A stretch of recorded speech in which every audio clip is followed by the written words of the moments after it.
Hey, what's up guys, it's Josh06. This is my tutorial on how to crack WPA on a WPS enabled access point using Reaver on Backtrack 5. For this you'll be needing of course Backtrack 5, but in this case you're going to need the R2 version specifically because it comes with Reaver and Walsh pre-installed. I'm booting off my SanDisk 4GB flash drive. You're also going to need a compatible wireless injection card. I'm using my Netgear WG111V2 wireless card. You can get this stuff over the site skidhacker.com/store, as well as other tutorials such as these and hacking services that could be beneficial to you. So don't forget to check that out, skidhacker.com. Okay, so before we get started, some of you may be asking, what is Reaver? What is WPS? WPS is short for Wi-Fi Protected Setup. It's a feature coming on most of the newer access points. It was a feature that was intended to create a more simple setup process when connecting to a network. So basically there's two types of WPS setup methods. There's the push button method and the pin method. The push button method, basically before you connect to a WPS access point, you go to the client and you press the WPS button, whether it be a software WPS button or hardware, you press that. Then you walk over to the access point, press the hardware or software WPS button, and it will send the encryption settings back over to the client, get it set up and connected.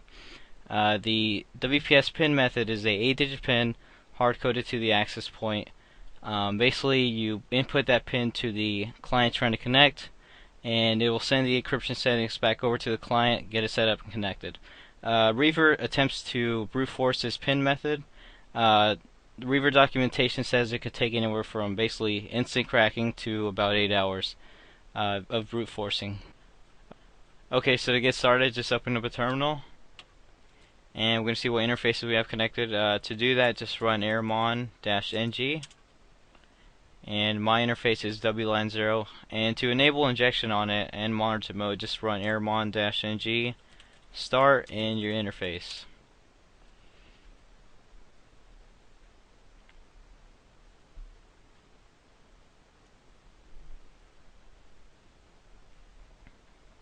And it's going to be set on the new virtual interface mon 0.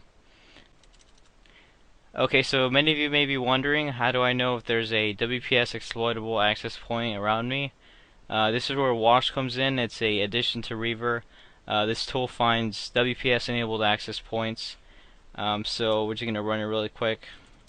I'm going to show the -help printout just for reference. There, these are all the arguments it has. Basically when you use this, you're just going to use the -i option, which is your interface. And as I said before, it's enabled on mon 0, so we're going to run that. Walsh-i mon 0. Alright, so here's all the WPS access points. There's only one that's mine right now. It's skidhacker.com is the ESSID, and the BSSID is right here.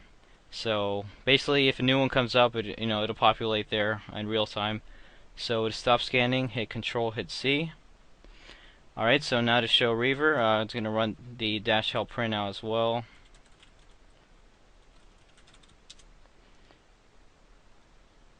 Here. There's some pretty good options, like to get set the channel 5 GHz option, the Mac, ESSID, and some other ones. So basically to run this, we're just going to run Reaver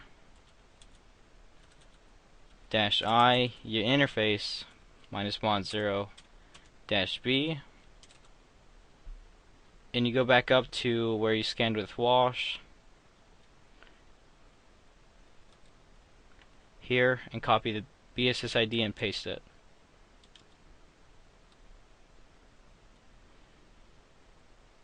Alright, so now it's pasted, and then -v for just more verbosity, and we're going to run that. And if you tried it before, it'll say restore session, and I've tried it before. So here's just trying to brute force the WPS pin. So here's an attempt, and here's an attempt. Basically about 1 a second, and you can change the speed it attempts to brute force it. Actually right here it says about 2 pins a second. Okay, so this is what would happen if it did get the pin, and I have the pin right here. I'm going to run it with the -p option for pin. I'm going to type it in.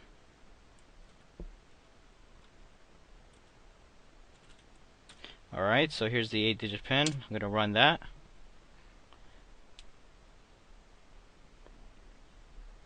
Alright, and it found it was a duplicate pin, and here's the WPA PS key password. Complex password underscore 1337.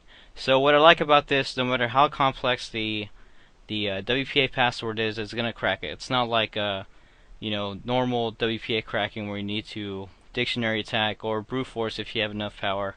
It's always gonna crack the WPA key.